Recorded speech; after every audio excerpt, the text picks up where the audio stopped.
Oh shit! Episode 666, motherfuckers. How we doing, everybody? Good to see you guys. Let's make sure that this thing is happening. All right. I might look weird for a second as I go to Facebook and see that everything is good. Yeah. Let's do this. Boom. Okay, great. So if you're out there, like, share, comment, and then we'll know that it's all happening. We'll have as many people as possible, and we will have a really good fucking night. I guess. Well, I'll wait a little minute to see if we actually get anybody watching before we do it. But fuck it, I'll mention it now, anyways, and anyone who comes back and sees this, they'll know it right away. Next week's episode, I'm gonna have to talk to the guest. I'm gonna have to cancel it. My mom and brother are coming to town, and they're normally in Canada. So the fact that they're going to be here for a week is a big deal. So I'm just going to shut down pretty much all my shows just for the week, just so I can spend all my time with them. And I believe, actually, yeah, the my show next week would be on my mom's birthday. So there's no fucking way. No offense. I love you guys, but not enough to want to spend a night with you guys instead of with my mom on her birthday. So you know how it is. That's just how it's got to go. If you guys are on, yeah, please comment. Let's make sure. Oh yeah, it says it's public, so it should be good. Oh yeah, John Westhoff's there. Thank you, John. I appreciate you, homie. If anyone else is out there, yeah, please let us know. We have a great game, great show tonight. I've got Edward Davis coming out again. Actually, I don't know if he's been on the show before, but obviously I've had him on shows. Yay, my favorite lady is here. Just don't tell my mom. She will not with that. But to be fair, she doesn't have sex with me, and I'm okay with that. But that's a good reason why she's not my favorite. Fair, right? I don't want it, but you know, the least she could do is offer. That was fucked up. And now we're gonna start the show. Oh, Raven's here, yeah. I'm glad that you're always watching, homie. Good. Naked. Good. I always imagine you watching. Like whenever I imagine you, you're naked anyways. So that kind of works out. All right, man. We got shit going on. Let's get this motherfucker started. You guys know exactly what's about to happen. Canadian bacon is actually really good, and it's nothing like normal bacon, and it's better than ham, which you guys seem to call Canadian bacon. I'm very good at writing. I write very well. Yeah, it's shop talk. Do some of your audience members like the word fuck? Cool, then I'm going to keep saying fuck. Because I care. What's up, Ed? What's up, man? I'm doing good. Have you been on this show before? I have. Yeah, I did it. Okay. I did it. It was actually, I didn't have anything live going on, but I did it. We came in, we talked about That's cons because we had just run a bunch of cons. So yeah, I got in and we talked about those. Shit, I think it was probably like last January or something after I did that massive run of cons in December. Yep. So Brian Manel's here. What's up, buddy? Yeah, see, don't you love that intro, dude? Thank you. Well, I mean, we could make one for you too, Raven. We could make a fucked up. I'm sure we could make that happen. Maybe not zooming in on your ass, but we could do something fun. Jerome, what's going on? And yeah, that's right. You know what? While Jerome is here and whatnot, and because Ed's here as well, there's a bunch of Kickstarters happening right now that I'm attached to. Ed, you happen to be one of them, as you are currently kickstarting Immortal Era 6. How many more days do you have? 5 days. It closes on Easter. 5 days. Which, if I would have thought, I would have definitely closed it a different day. But what can you do? Easter's always moving. You can never figure out where it is. Yeah. Oh, dude. Well, and I was just talking to my mom, who's flying in this week, and she said to me, she said, "Okay, so I'm gonna fly in on the Sunday, and we'll go out and we'll get some stuff, and we'll cook a nice dinner." And I'm like, "No, you won't." She's like, "What?" I'm like, "You're in the Bible Belt, and it's Easter Sunday. You're not buying shit." She's like, "Oh, it's Easter." can you go shopping the day before? Yes, I can. I go, make me a list. I'll get you what you need. I'll have it in your apartment. So, yeah, man. So that was kind of funny. So, yeah, no, dude, I totally feel you. Even my mom, who's a religious lady, completely forgot. And the only reason I knew is because it's shortly after Lent, and I've been counting down. I've been such a good boy, vegetarian for the whole month, and I'm ready to eat a motherfucking steak or some chicken wings or something. Taking down a cow after your Lent. Yeah. I will make up for all the animals that weren't slaughtered in my name. But yeah, so we've got Immortal Era. We've got Fish Lee and Freestyle Comics doing Green Zone, Life in the Blocks, which is out there right now. That's another great Kickstarter. I like to say that one is equal parts X-Men meets Training Day. Really fucking cool. Then we've got Cthulhu Invades Wonderland, which is fucking awesome. Oh my gosh, dude! So fucking amazing to see you. Jess, much love to you, girl. I miss you. We gotta talk very soon. Fuck, I love her. Braden's in the house too. Braden has a Kickstarter coming up. Guys, if you have any Kickstarters happening, please drop them in there. Also, Shuffle, I believe, is still on Zoop. So go check out Shuffle, which is really cool. And I'm not sure. I know I have more books coming up, but I think right now it's just the 4. My apologies. Yes, hon. I miss you too, and we will talk very soon. I know, right? Dude, that's awesome. Eric's in the house. Kira, I think you are ignoring the very important holiday of Kira's Eve. That's true. Today is Kira's Eve. Tomorrow is Kira Day. And you can celebrate Kira's birthday. Braden. Holy shit. Man, we got a packed fucking house. If you guys have any amazing questions that's right. Eric is on the Facebook chat. Yeah, he's on Facebook. And Wendy loves Green Zone. Thank you, babe. So yeah, dude, we got so much shit going on. And of course, we got Ed Davis in the house, who we're going to sit down. We're going to talk about all sorts of shit. I did ask you a question beforehand, and I'd love to break this one in because we've already gone through your origin, and we've done all those questions. Yeah. So you're on issue 6, and you've got issue 7 in the works, and then I'm about to attack 8 and 9. Yeah. So, there she is. Now she's in the house. So you and I worked on issue 6 together. Yeah. Your wife worked with you on issues 1 through 5. Yeah. Then the incomparable Aaron Dowan showed up for issue 7. Mm-hmm. And then I'm back full time, right? For issues 8 and from 8 for and beyond, as long as you can handle me. as long as you can handle reading stories from this universe, because we'll be around a while. I mean, I'm already 6 in, so like I gotta just and I've loved what's happened so far. So yeah, I gotta fucking keep going. Braden Cox is showing off his Kickstarter, which is in pre-launch right now. Wendy might have one in pre-launch that she wants to show off. That's up to her. So what I was gonna say was, you've now worked with, even just on this series, you're up to 3 editors, and you've had a lot of, you have beta readers and all that kind of stuff. What's that like?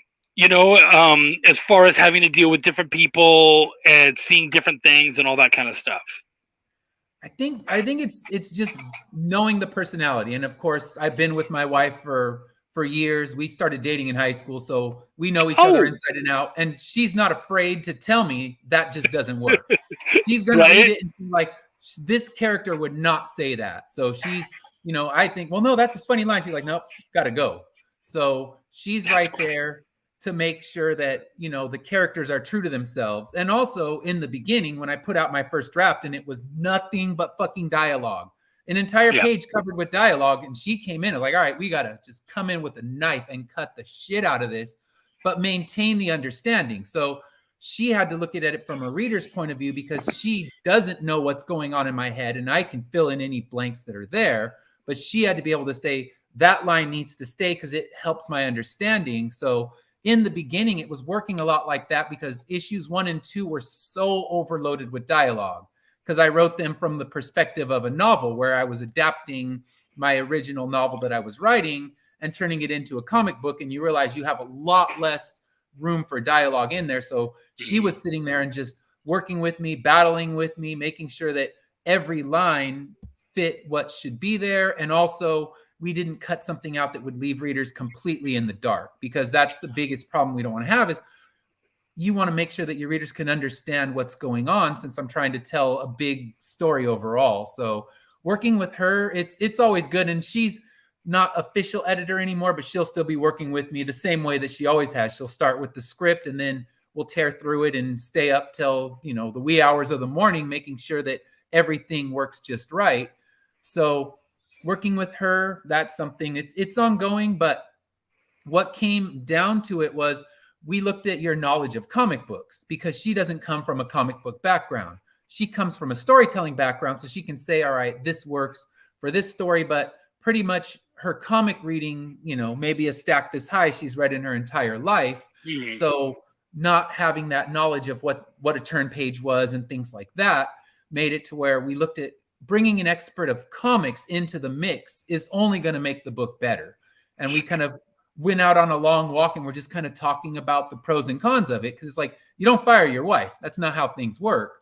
But when you want to make things better for the book, we're looking at, okay, will this make Immortal Era stronger? And that's what it came down to, because she's still going to do the job she was doing, but now we bring in someone who can make sure that it has the right flow for a comic book, not just a novel flow. So that was great. And then you came in because she got into, the reason that I brought anybody in to begin with was because she got in an accident and couldn't even read a computer screen.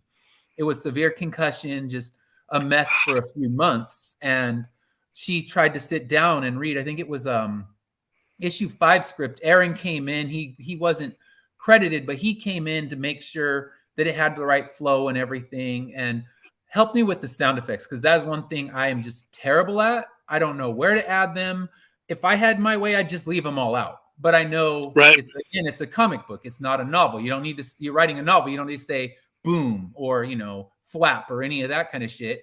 So Aaron stepped in, and he was just, okay, this would work well with the sound effect here. This would work well with the full panel sound effect. So he came in and helped out with issue 5, because my original scripts have handful of sound effects, and, you know, I don't know where to add them. I feel completely ridiculous when I do add them. So he helped out with that. And then issue 7, the same kind of thing. And issue 7 is kind of a different issue. So he came in not having read the series at all. And I said, all right, he just read issue 7. He didn't read 1 through 6. And I said, does it seem like a good jumping on point?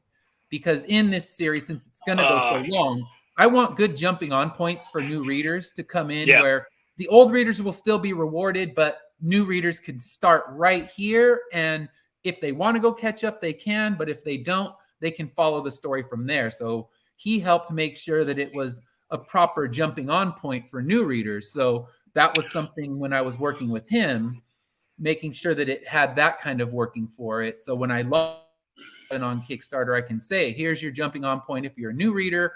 We have a way for you to catch up, but if you don't want to have to buy a whole 6 issues or a whole graphic novel, jump right in. You'll understand enough, and you can move along with the story. That actually makes sense, because 6 felt like a solid, like not a full-on ending, but it did feel like some things were concluded. Yeah. So that actually, that makes perfect sense that you would use that as the next one as a jumping on point. So that's a good call. What is it? Eric comes on. He says, that's so true about translating novel dialogue to comics. And Wendy said, and I found that going from comic to novel is a lot easier. Yeah, it would be. Sure, yeah, because then you can tell your story in a bigger way. You don't have to extrapolate. Worry about so true. And Eric, I have to preface this by saying, Eric, I love you so much. I love you like a brother.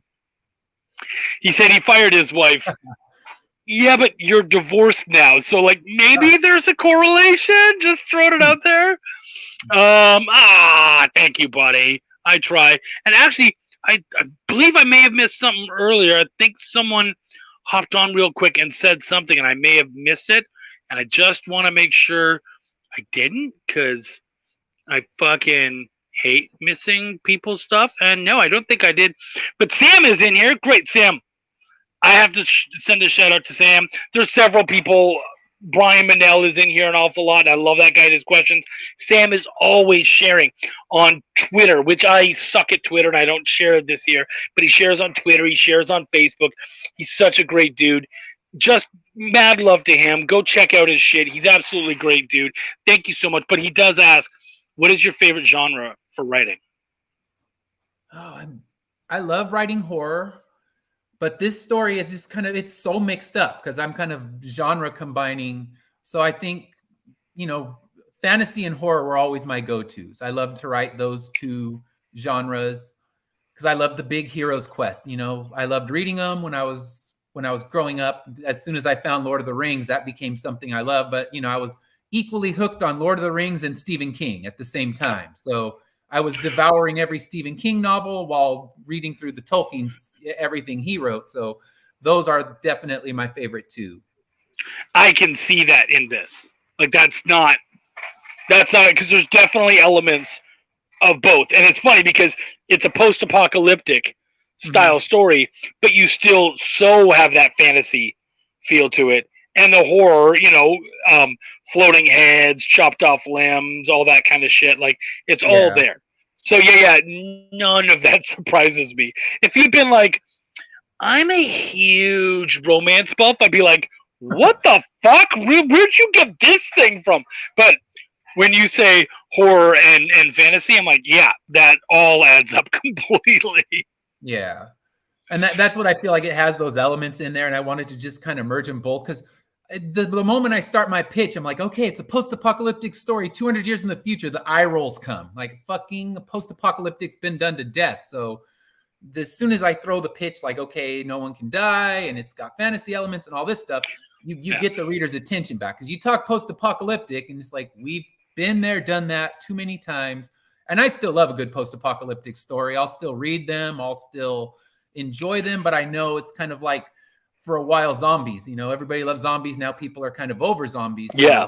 You have to find a way. You can still find a way to bring zombies and make them interesting, but you automatically start with an eye roll when you say, I got this amazing new zombie story. So as soon as I'm saying I got a great new post-apocalyptic story, you almost lose them and then you hook them back in. It's like, okay, where no one can die. And it's like, all right, that's a bit weird. I haven't seen that. Zombies are dead. Very true. Very true. In so many ways. True on many levels. Have you thought about trying to sell it without saying the words post-apocalyptic? I've done it before, and I just say, okay, it's a story that combines elements of fantasy and horror in a world 200 years in the future where no one can die.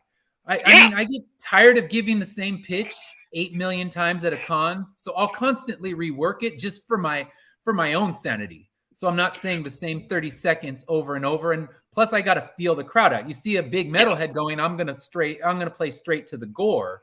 If you see a family walking up, I play the family aspects. I'm like, okay, it's finding family in a grim world where family can still exist, but looks completely different. So I find different ways to spin the story to who's walking up to the table. And then it's always funny when the big metalhead walks up and you think, all right, I'm going straight to the gore. And he looks at the page where there's arm cut off and blood everywhere. And he's like, oh, that's terrible. Like, fuck, I misread the room. Right? It's going to happen, right? Thought, this is my guy. He's going to want to see nothing but bloody gore. And it's like, nope, completely offended him. Whoops, lost that one. I mean, no one's perfect, right? Yeah. So I heard you were on a show not too long ago. I think we were on that show together. No. Mm-hmm. Yeah, I think so. And you had a 30-second pitch. And I will say, personally, I find those 30-second pitches, not yours personally, but the idea of a 30-second pitch, it's long at a convention. So I'm going to put you on the spot and be a bit of a dick. Can you give us a 5-second pitch for Immortal Era? Immortality sucks. Read my book. You'll find out why. Okay. Okay, actually, that's good. That's really good. That's your hook. That's my. You know hook. what I mean? Yeah. You throw it a hook, and then if they want to hear more, I said, if you have 30 seconds, I can give you a quick elevator pitch, tell you everything about the series. Yeah. So it always starts with, hey, you want to hear about a new comic book series? Find out why immortality sucks. Find out why these 5 would be on a mission to save humanity by killing them. So I have my quick 5-second one. Good call. Then if it works, if they're willing, I'll give them the 30-second. And if they're engaging, then you'll bring it beyond that. Because if you see, okay, they start asking questions, they start, oh wow, yeah, that's interesting. Then you're having a conversation about the book. But I started with the quick 5 seconds. Then from there, you give them the 30 seconds. If the 5 seconds, they haven't already disappeared. Yeah. I find if the 5-second works and they go, ooh, I like that, they go check it out. Hand them the book. Because the art will say shit that you can't say. That like just that you can't verbalize. And while they're doing that, you can talk more about it. And so now they're getting inundated. You're giving them this new pitch, all this extra information, and they're looking into it. So COVID's made it weird though. People don't want to touch shit. So really, I kind of have to hold the book out and turn the page. Especially California got so crazy with the lockdowns and everything that people get really weird. And I say, oh yeah, these are table copies. I'll tell you all about the story. Feel free to browse through it. And they're like, no, thank you. I mean, they'll stand farther back from the table. So I got to kind of do the hold and flip thing for them because people still don't want to touch anything at the table. See, Texas is so excited to touch. So and it used to be that way. They would get the table copies, they'd flip through them, they'd check out the art. Now I have to kind of do the flip through for them because it's still such a weird level of paranoia. Dan says, I need to hire Ed to pitch my stuff for me. He's great at marketing. Absolutely, yeah. Because I have a bunch of different books, I'll do the Eric says Texas is gross. I'm not even gonna I'm not gonna fight that. Like, you're not wrong. So he's gonna come here in the summer and find out on his own. Because I have so many books on my table, it's all 5-second pitches. Yeah. They'll be like, this is my urban fantasy about a dishwasher who finds the center of all creation. This is Belial, the original creator of hell, trying to take his domain back from Lucifer and the Four Horsemen of the Apocalypse. And I'll go through some of the, Cat Dad and Supermom, Essence House, and then I'll end with And Cthulhu Invades Oz. Yeah. And I don't even have to drop a pitch for that one because if you know those properties, you already know and you're excited. And if you don't, book's probably not for you, and that's fine. Yeah, that one sells itself. You're either in the market or you're not for that one. Yep. Anytime you have Cthulhu, you have a built-in market of the Lovecraft fanatics, and they're going to want to gobble it up. And then you have the Oz people, so you have a double market. And if you hit either one, they're grabbing a copy of that. And if you miss both of them, they're going to walk away like, I don't need that. And I guess it's easier with me because I have one book on the table. I only have one book to pitch, so I created pitches. I have my quick 5-second, I have a 30-second, I have the 1 minute when the engagement occurs where I'm just like, okay, they're talking, they want more, so I'll give them more. And then you have your lingers on that you're like, how long are you going to talk to me about this shit and not buy it? Yeah, I would say there's definitely pluses and minuses to it. You are going to find your fans. Yeah. Or at least you're going to find the Immortal Era fans. Mm-hmm. To me, I'm not as worried about finding the Belial fans. Yeah. I want to find people who I want someone to walk by and go, hey man, there's a book on this table that you're going to enjoy. Let's find it. Yeah. So I mean, that's kind of that's what I love about comic creation. You are very much the Immortal Era guy. Obviously you've done other stuff and whatnot, but that's your baby. And that's going to, for the foreseeable future, be your main push. Yeah. Whereas for me, it's like, well, no, I'm a comic creator and I do a lot of different things, and I want you to know Chuck, and then you can find the rest of that shit. Yeah. Well, yeah, I'm trying to sell one book. I'm trying to get readers in for the long haul. So that's it. And really, I think people kind of get they get excited when you go, hey, how about want to hear a quick elevator pitch? Because they don't know what the hell an elevator pitch is. And they feel like they're in the in crowd. Like, hell yeah, give me an elevator pitch. I've never had one of those. So I think people like it. And, you give them, like you said, you get the quick hook. My quick, I'm yelling that at people as they're trying to walk away. I don't let anyone walk away. I'm a nuisance. But you don't sell books if you're not a nuisance at certain shows. That's true. That's true. So, Much love, Jess. Have a great time. We'll talk very soon. Yeah, I do very much agree with that. I mean, try not to be too much of a nuisance, but yeah, I feel you. yeah, but Dude, with there's me, some it's people more out of there a who are good actual morning. nuisances. Good morning. How are you? Would you like to hear about a new comic book? That's, I greet everyone. It's not, you can't be over aggressive because one guy, he just kept yelling, come look at my stuff. I'm like, that's not going to work. Oh, I bet. And it Yeah, I didn't. know that. I watched him missing sales the whole show because his thing was he saw me standing up constantly. I mean, I don't sit at a con. My legs are a complete wreck. I mean, they feel the same way I do after a marathon because I'm standing for 3 straight days. I don't sit. Yeah. And I'm constantly engaging people. So he thought, I'm going to do what he's doing. And he just started yelling, come over here, check out my stuff. And it's like, that's failing because they're pissed off and they want to leave our area. And he's fucking my sales up too. Did you think to take him under your wing a little bit and be like, here's what you're, here are the nuances you're missing?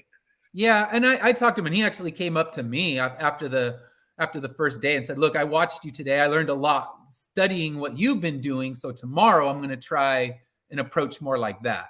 So I've been told by a lot of people that they study me, and I've had people like, "This is my 40th con, and I'm learning things watching you because I'm just." Pretty much I'm standing up there. I'm that carnival barker. It's like I'm going to make my table look better than everyone else's because everybody's got quality shit at their table. They're all selling great books. You could go table by table and find some brilliant stuff going on. How am I going to make mine look better than the one next to me and the one next to me and the one from across from me? It's just holding an audience. You just want to engage and make them feel like they're the most important person in that entire hall. Yeah. You know what your table needs? What's that? It needs loud music and some fireworks. That's what it needs. Well, that's what Funko brought. Fuck those guys. Yeah. Can you tell that story for the people out here? Because a lot of people, we hear all of these like, you should do this, you should do that. But this is a really great don't fucking do this thing that I think all creators need to hear because I have similar stories. So please go ahead. All right. So when the last con I was doing, I was right next to the Funko booth. And at first you think, all right, cool, I'm going to get a lot of foot traffic. But every hour on the hour, they would build this huge crowd and start this stuff on the stage. Like, you're not loud enough. Scream for me. And they brought in these fucking coaches' whistles. And all of the employees are blowing these whistles. And just the entire 10 minutes, 20 minutes that they're doing it twice an hour, it's so loud you can't think. I'm trying to pitch. I couldn't keep my head straight to even know what was going on. And I'm looking at all the people around me. It's like, I tell you, I don't sit. I started sitting when Funko got on the stage because I realized I can't go over that. There's no way that I can be louder than the Funko booth. And they were just obnoxiously loud all weekend long because when they weren't just being obnoxiously loud, they were playing this same 40-minute loop of Beach Boys songs over and over and over again. Who the fuck still knows the Beach Boys? Funko apparently, but it was bad. I text my wife. I'm like, I fucking hate the Beach Boys now. She's like, you don't hate them? I'm like, no, I literally hate them. No, yeah. I will never engage in playing another Beach Boys song on purpose. I have a similar thing that happened with me and you too. So I feel you. I feel you.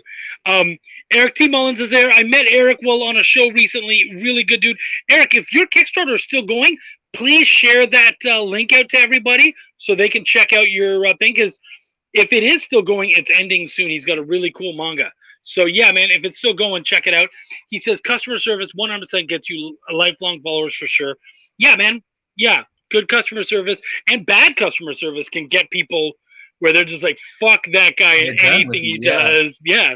Here was my question about the Funko debacle. Weren't you in small press? I was. And they moved small press. It used to be in the main hall. They moved us out of the main hall. So the only other thing that was going on was small press and the Funko booth. And those crowds don't overlap. The small press crowd isn't going to buy Funko Pops, and the Funko Pop crowd isn't buying any. And I was watching. I'm like, I am making it my mission to sell my comic to someone carrying the like double-fisted Funko bags. Didn't succeed. I pitched to some of them, but most of them like, hey, want to hear about a new comic? I don't read comics, and off they went because they're looking like I'm about to put my kids through college from these 2 bags of Funko Pops. Right, and off they went with comic book characters in those Funko boxes. By the way, fuck you people. Yeah. That's my little rant. They don't read comics; they watch comics, and it came down to I could finally tune out the Beach Boys' white noise because it wasn't fucking loud ass coaches' whistles blowing nonstop. So it was crazy. And the farther you were away, you didn't notice it. But those of us that were kind of right next to it, we were just blasted out, at 20 minutes of every hour, completely shot because of Funko. And I mean, it was a mess, and I know that the other hall had a lot more foot traffic, all the people that were in Artist Alley. And where I was, our neighbors started disappearing. They all started looking for empty tables in Artist Alley and completely left the small press area. And what a lot of people don't realize is an empty alley is just as bad. Like it's because people look down and they go, oh, there's nothing here. Yeah, they don't want to stop. I've had that happen. They see a row of empty tables, and that's why some of my friends who were in Artist Alley, they're over there. They're like, "You got to come over here. You got to come over here." I said, "No, if I do that, I will destroy my whole row." Because it was me and there was one other guy on the end, and we were working our asses off to make sales. And if I left, I'm going to hurt his bottom line because now they're going to look down, they're going to see these empty things, and they're going to see the people. The sullen looks of all the defeated vendors on my row who are just looking at their phones like, how many more hours does this shit have? And if I leave, then that whole row's crushed. And the two of us, we were both on the opposite ends, and we could bring people in because he's standing up, he's engaging, I'm standing up, I'm engaging.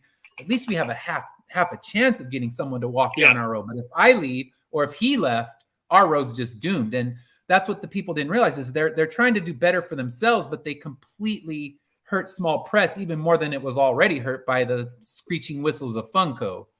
Yeah. So much love, Eric. So glad to do it. Guys, if you are into manga, or even if you're not, check this one out. At least share it around because I think it's almost done.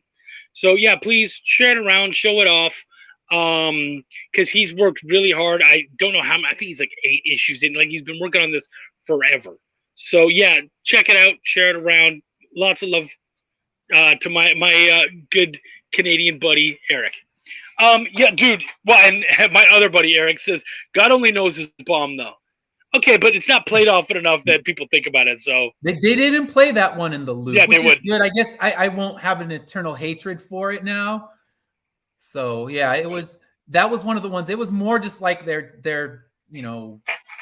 fun, and like the worst of the Beach Boys, the ones that you don't want to hear on a good day, and yet those were the ones in a constant loop. Right. So I had one where so there was 4 tables or 4 booths on each side in this alley. We had one guy there, then me and my buddy sharing a table. So let's on his row, it was him, and then the other 3, no one was there. Then in my row, no one was beside us. Then me and my buddy were sharing a table. Then no one beside us, and then another guy down at the end. And so we're like, fuck, man. And this was how it was Friday. And then Saturday, it was like that all the way until partway through the day, like around noon. Okay. Then next door to us, the woman who was the cosplayer who was put next to us showed up, and she's like, I didn't even ask for a table. I just wanted tickets to get in and to be able to share around and show off and all that kind of stuff. But I didn't want a table. So, of course, she doesn't give a fuck about the table. She's not going to – she has nothing to really sell or stand at. So they weren't there much. Not mad at her. Yeah. I don't know who was supposed to be next to us, but they weren't there. And then they had across from us 3 of the people who were going to be doing panels. We're going to show off their poetry. So they came partway through Sunday, showed off their poetry, and then partway through Saturday, showed off their poetry, and then didn't show up Sunday. Ooh. So Sunday, again, it's just me, the taco guy at the end, and the novelist over there. So we spread out to 2 tables. Mm-hmm. And then the taco guy was like, fuck this. And he left partway through Sunday and didn't show up. Oh, So wow. it's just this poor guy here and then us. So we got one guy on one end of the aisle and one guy on the other. We started talking and being like, and basically funneling people into our aisle manually to keep things happening, because people would walk by and just be like, we're not interested. And it was so much work. And we still ended up doing all right, but we ended up speaking to them being like, look, we got fucked over because you guys put all of these people who didn't give a shit about their table in one row with us, and that badly affected our sales. Oh, yeah. And I'll tell you, I've never done a show with that company again. Yeah, and this one, they didn't even send the post survey out. So I think they know they don't want to hear what we had to say. Because normally you get the survey afterward. This last con didn't even send it out. So it's like, yeah, they know, but still, it's like, you fucked over everybody in small press. Yeah. So that you could have that mega Funko booth, which probably made them a lot more money than the whole small press combined, because I'm sure that space was, really expensive. Yeah. But those empty tables, I mean, I had that at all the cons I did in December were empty tables, but I brought stuff so we could just spread out and make it look occupied. So it's like, I never sell shirts, but I had the shirts out. I never sell posters, but the posters were out. So I was actually like 2.5 tables at all those cons. So no one looked down and saw an empty row. Yeah. Yeah, and even Eric is like, for reals, when there are empty tables, you stretch out. I've done this before. Took over 3 tables. Yeah, I can't tell you now how many times at tables we've stretched out and taken up multiple tables, because it's like, you don't want to be there? Great, no problem. We had Dallas Fan Expo. We were stuck in this little like 6-foot booth, and there was going to be me, my wife, and my table mate there. And I'm like, I don't know how we can all sit behind here. And then the people at the end cap ended up switching and leaving. So we went right around the end cap and we took all of it. It's like, fuck yeah! So that worked out really well. That ended up being good. Hey, my fan, how are you doing, hon? But you know what? We did just talk about a lot of negatives, and Dan's like not making me want to do cons. Look, Dan, it's like anything else. There's horror stories, and we're trying to tell those so that people are aware and also aware how to handle them. Yeah. Because I think both of us came up with good solutions that ended up helping. But why don't we talk about some good stuff about cons to get Dan back excited about conventions again? I can give you my 2 amazing moments that I had at cons. One of them was I was pitching at the San Diego Special Edition, and a group of cosplayers, they were the Powerpuff Girls, they came up, and in general, cosplayers don't buy, but they wanted to hear the elevator pitch, so I gave it, and they bought issue 1 at I think this was Friday night. Saturday, they come storming to my table, and they're like, oh my God, we love this so much. Would you mind if we cosplayed your characters? So I was like, dude, that would be the greatest honor to see you walking as my characters. And they're like, oh my gosh, we love this character so much, and we love this character so much. And they're just blowing me up about all the stuff they love about the book. And then they bought the rest of the issues. And they come back the next day and they're like, we love this so much. I'm going to be this character, and she's going to be this character. And they're doing it for San Diego in the summer. And they said, are you going to be here? I said, I won't be there at a table. I said, but I'm going to be at the con. So tag the shit out of all my social media, and you'll make my year. So just having that happen where somehow I got a cosplayer to even buy the issue, because that's such a rarity, because they don't walk around with bags. But she was holding that book, and she had her 1 bag from me. And the fact that they came back the next day and said, we have to cosplay your characters. This was so amazing. And, that's one of those feelings as a writer. You feel like, all right, I always feel like I don't belong at the table. And you feel like, wow, someone actually loved the work enough that they'd want to make costumes of it. So that was that moment where everything else could have gone wrong at that con, but that moment made it, just something you won't forget. And then at WonderCon, even with its dismal nature, and I still made my table, and most of my neighbors didn't. So I at least made a 0 at that con, which at a lot of cons, that's a big win. So I had one moment where someone came up to my table who had bought the book earlier in the day and said, "Oh my God, I read this thing at lunch. I love this so much. I need the rest of them." And then he's like, "Oh, I see you have a QR code. I need to back your Kickstarter because I can't wait to read issue 6." So then another guy walks up who bought it at San Diego Special Edition. He's like, "Yeah, I read them too. And oh my gosh, I love this series and I need to back it right now too."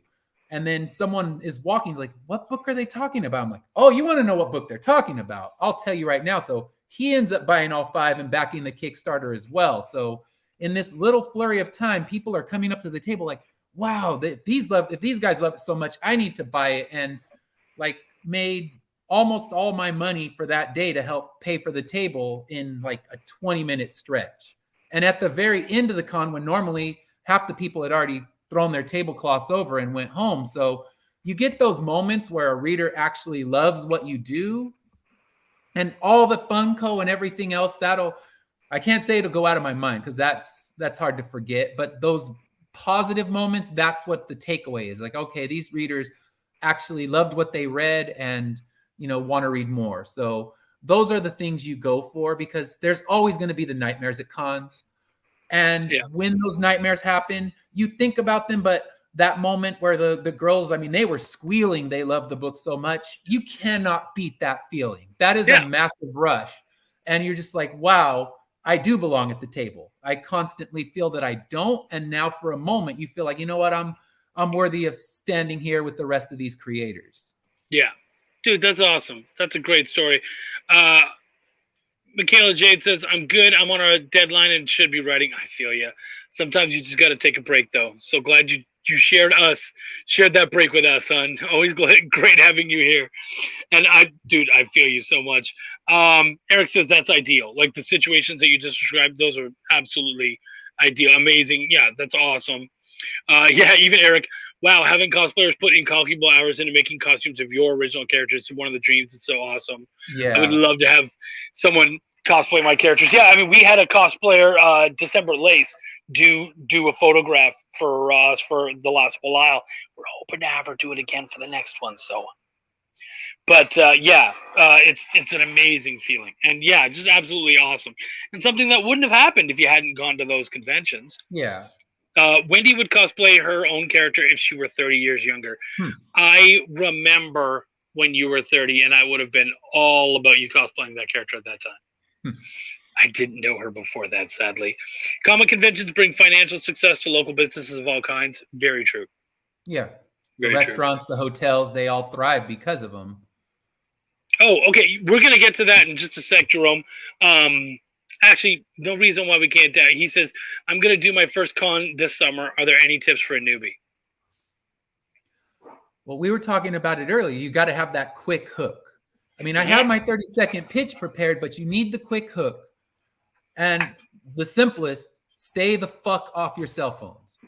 People that sit there looking like this, they look completely disengaged. And you might be having a bad con. Don't show it on your face. It's a lot easier. Don't make it worse. When you have to be masked up, but don't show it on your face. When someone walks to your table, you want to look like you're the happiest and having the best con of your life. So you want them to feel that positivity. You don't want to be like, when the people sit there and badmouth a con right in front of people who are potential customers, that's not a good look.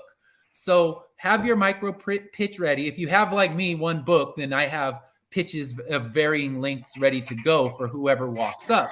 But if you have multiple books like Chuck, get a little hook for every single one and be ready to do that. And for me, I mean, some people can't stand the entire time, but I stand, I'm caffeinated and crazy and just like constant bouncing energy because I want people to think this is the table you want to come to. So you want to make your table be the table they want to come to. And even if you don't have a lot, when I had one issue, I put some posters out, I put some shirts out, never sold them, but at least your table has variety and it's not a single book just sitting there, because that's gonna drive people away. They're like, they got one book.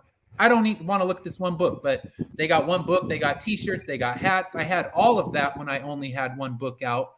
Never sold one. I had one guy's like, who do you think you are trying to sell merch? I'm like, I'm trying to make my table not completely dull.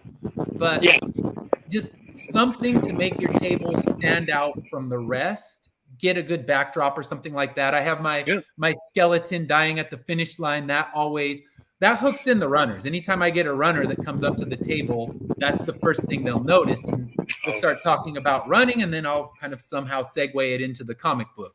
So find something that can be a conversation piece. I also have little custom Lego minifigures of my series. And that's another thing. You talk about those great moments. And after the first con I ever did, someone came up to my table and said, "Oh, your table's missing something," and dropped custom minifigures of my characters on the table. So, those are the kind of things, those travel with me everywhere. I'd never sell them. $1 million you could offer me, I'm like, no, these are priceless to me. But they catch the eye of somebody. Now you have a Lego collector who doesn't give a shit about comics. They want to take a look at your minifigures, and while you're here, why don't you hear about a new comic book series? So something to engage your audience. You need something, because you're in a sea of used cars. You're a used car salesman, and every used car is beautiful. How are you going to make yours more beautiful? Find something that makes it stand out above. Guys, you guys are dropping a bunch of great hints.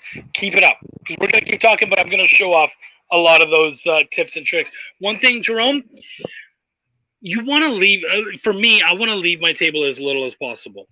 And the reasons why I would want to leave my table is to maybe go engage with some other professionals when I have a chance, talk with some other editors or writers or whatever. I usually try to do that before or a little bit after, or at one of the after parties or whatever, but sometimes you're not going to be able to get them there. So if you want to run over real quick and do something like that, I try not to be gone from my table very often.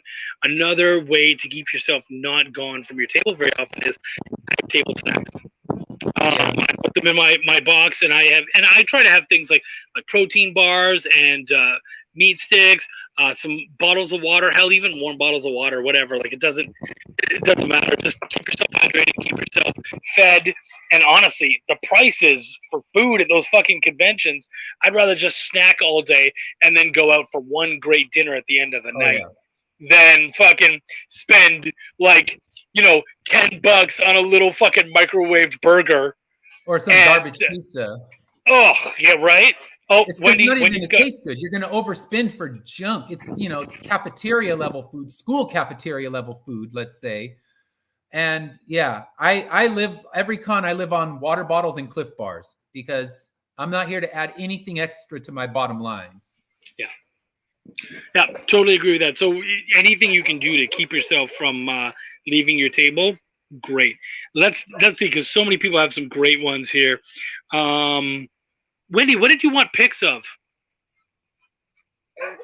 The minifigures? Oh, she wanted pictures of Eric when he was going to cosplay as her character.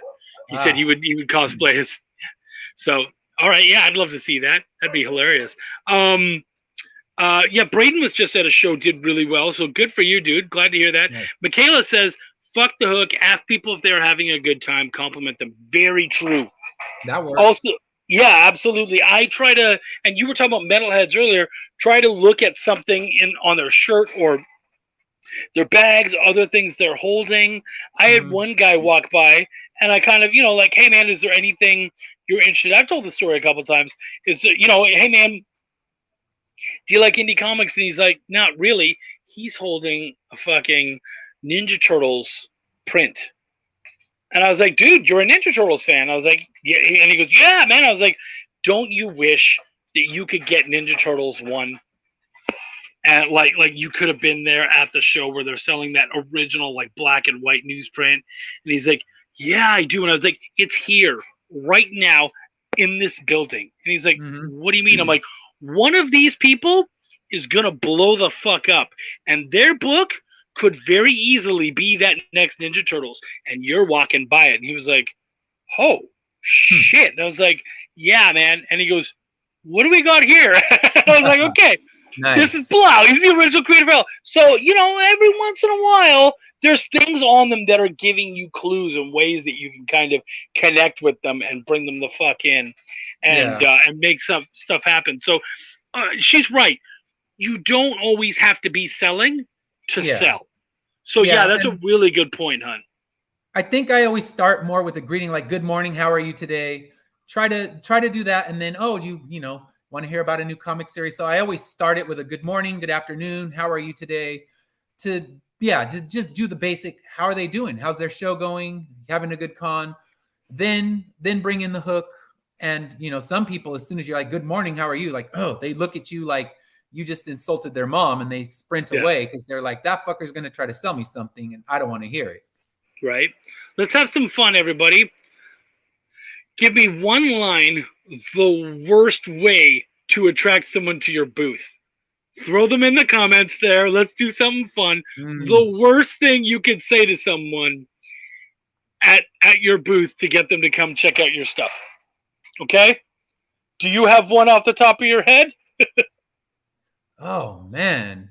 I know it's tough, right? I think I have. All right, let me think. All right. Can you hurry up and listen to my pitch? I got to go take a piss. All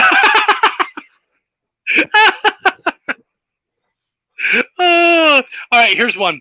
Dude, your wife's hot. Does she like comics? Nice. Let's see what you guys have to say. In the meantime, Eric says, bring a bunch of change, LOL, as well as maybe keep it in a good fanny pack close to you to prevent theft. Yeah, that's true. I used to carry a lockbox.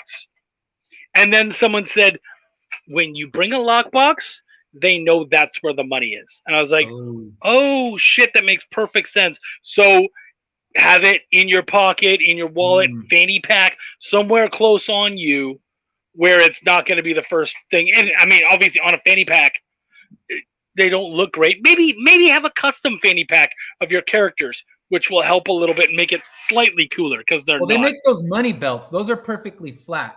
Yeah. And you can tuck those into your pants almost and just pull out the change, and they're not a big, bulky 80s monstrosity. Yeah, exactly. Eric says conversation pieces are great. I keep my power glove with me and it draws eyes. Totally, man. I have and I don't have him up here because he's in my convention box, but I should pull him out and put him here. But I've got my little stuffed dragon legend who is on he shows up on my shows all the time, and I always have him on the convention road with me. He's always on my table, and people love Legend, love checking him out and stuff. He was almost my first sale. He was on my table, and he was in front of like a bunch of books. I couldn't see it. And these kids, I hadn't sold any comics. It's my first convention. Kids went up and they're like, oh my gosh, we want this. And I was like, I'm about to sell my books. Yes. And then the mother's like, okay, fine. How much for this? And I was like, oh, Lord, no, I can't. That's the one thing on the damn table I can't sell you. It's not for sale. Yeah. So yeah, but having those things, it starts the conversation. That's what my giant dragons do. Yeah, see, the giant dragons help. I'm a dragon guy too, baby. Nice. I totally feel you, man. Hey, Camry, good to see you, hon. Always great seeing you. How was your show the other day? And do you have anything to show off? Because if you do, put it in the comments. Let everyone know. Yeah, see, when Chuck has a little dragon, yeah, see, you know what's up. You're very welcome. Eric says, I love that TMNT. Use it by all fucking means. Well, that's make beautiful. It wild. I'll be stealing that one. Steal. Yeah, by all means. And I think that these things are important, especially here in California. I'm not worried about that. Like, yeah. If somebody else comes to me and goes, I heard that story, I'd be like, oh shit. Cool. Yeah. It's in public, so now everyone can steal it. Yeah. Yeah. Go to town. Oh yeah, Eric, what the fuck are you looking at? That's a very good line. That's a way to not sell a book. Right? Yeah, nice boobs. I mean boots. That might, but on the right person, especially a cosplayer, that could bring them to your table. That actually might work out well for you. Some cosplayers on that one because they know what they're going for. Oh my gosh, Wendy went full bitch. I love this. She goes, the characters in my books have better costumes than yours. You want to see? Nice. Oh shit, girl, that's fucking funny. Oh, I like that a lot. That's really good, guys. Those were great. Oh, that was really funny. I'm glad. You know what? I didn't even. I love. This is why I love live shows because we get to do so much of this fucking back and forth. So that's why I was just suddenly like, hey, let's drop something for them to play with because when Jerome asked for tips. Of course, everyone was dropping tips, and I'm like, Yeah. oh yeah, well let's keep this up. I love this kind of shit. Um, we are coming close to the end. I can't. Oh, dude, I've been working all day. I know you have too. You've been in meetings and stuff. So we are going to do the Yeah. hour. Do you want to? Is there anything else you want to chat about, or anything else you wanted to talk about specifically while you're on the show? No, at this point, nothing really. Just tell about Right? this. I have a Kickstarter. I hate just Go. blabbing about Kickstarters for an hour, so saving it till the end. I have a Kickstarter. We got 5 days left, closing on Easter Sunday, so you can get the 6th issue of Immortal Era, or you can get all 6 of them if you need to start from the beginning, digital and physical, whichever you need. And yeah, please just check it out. If you're a fan of post-apocalyptic stories and not getting the eye roll, 200 years in the future where no one can die, this is your story. So you want to read a weird story where no one can die with aspects of horror and fantasy, marrying my love of Stephen King and J.R. Tolkien together in a weird ass series, then come on over. Check it out, please. And honestly, I mean, I did edit it, but if I didn't have anything good to say, I just wouldn't say anything. But I will say I really enjoyed it a lot. Like I said, I really felt that fantasy vibe and whatnot. I enjoyed, and I could see that you were going to some really cool places. And we've talked a little bit about where the series is going to go and whatnot. Mhm. And I really enjoyed this first leg. So I think you guys will love it. Definitely check out the book. You guys are going to have a blast with it. Eric asks, how long do you plan on the comic series going? My plan is 30 issues. So one way or the other, I'm going to get there. If I had to write another half as a novel, I'll do what I need to. But the story will get finished. My ideal would be 30 and working in 6-issue story arcs. I'm hoping to be able to start moving to at least 3 issues a year. And this year it's looking pretty good to get out 3 issues. Mm-hmm. Ideally, I 4, but with indie comics, you don't have the, you're not Marvel. We don't have the funds to just say like, keep pumping them out monthly. But I'm really hoping that this year we can see 4 issues and I'm not going to let any of the trades hold it back. When I launch the next issue 7, it'll be the 7 and trade together. That way readers don't feel like they have to have a pause moment while they wait for the new people to jump onto the trade. Those who want to keep moving with it. And those who want to buy the trade and start can do that. So 30 is the plan, and it's already fully mapped out. I have the whole series all written out in notes, so I know exactly where it needs to go and what's the fate of all the different characters. And little things get added all along the way, of course, because you never end exactly the way you're planning, but the overall story, I know where it's going to go, and hopefully 30 issues to tell it all, and maybe some backstory stuff of what happened in those 200 years when people became immortal, and when we get to the land we're in right now. So it could end up being bigger, but the main story, 30 issues. That's cool. I like that, and I like that you're like you already have a good idea of what those beats are going to be and how you're going to get there. So I think that's really smart. Cool. We have a couple other Kickstarters happening right now. Of course, that one is a big one. We have Green Zone, Enter Life in the Blocks, which is an absolutely amazing story from Freestyle Comics and Fish Lee. So I love that, working on that. And issue 1 is coming out. Issue 2 will coming out later this year, I believe. We also have, of course, with only 2 days left, Cthulhu Invades Wonderland, the monster epic. I would love to hit 45 grand, because then everyone who jumped in gets free magnets that says we're all mad here, which look great. And honestly, I want the fucking magnet. So I bought my copy. Go buy yours. Then we also have Shuffle on Zoop right now. Shuffle is about a young 8th grader, superhero who ends up with a magic suit that works off of his music player, and it's stuck on shuffle. And so every time a new song comes on, he gets new powers. So it's a lot of fun. It's a really good one. So yeah, definitely check those out. Oh my gosh, Brian comes in. We haven't seen Brian the whole fucking time, and then he comes in at the very clutch moment with the monster question, as only Brian can do. When it comes to mapping out your whole story, how in depth do you get the details? As much as you want? Do you have a minimum amount of how much you'd like to write down what happens within each issue? Okay. With the way I map it out, I have just kind of where I have a really set of rough notes that will map out each story arc. So I know where each story arc needs to begin and where each story arc needs to end. And then I do more detailed mapping out of each single issue. So I know that, okay, story arc 2 needs to get our characters from here to here. They need to recover this next piece of death, and they're going to find it in this place.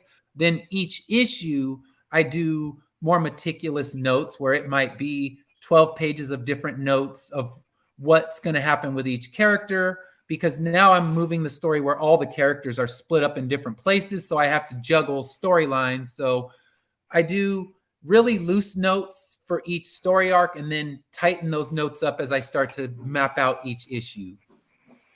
I think that's really smart, and that's the way to go. I know a lot of people who they make the whole thing really tight all the way through, and that can work.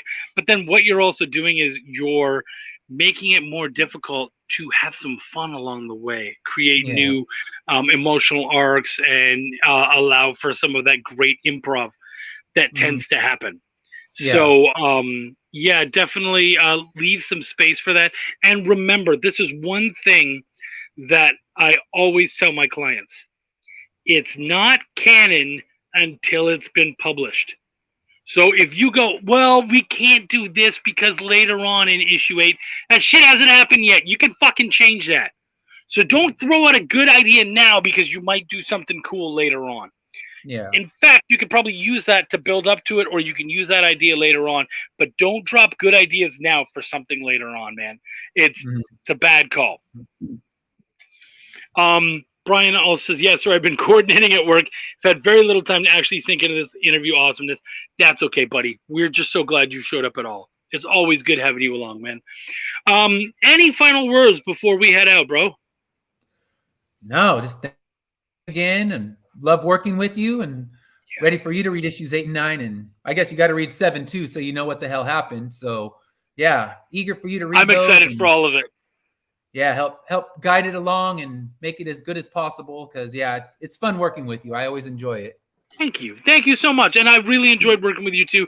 And I was so glad when you did it. I was like, well, send me issues 1 through 5 because I want to know exactly what's going on. I want to know what I'm getting into.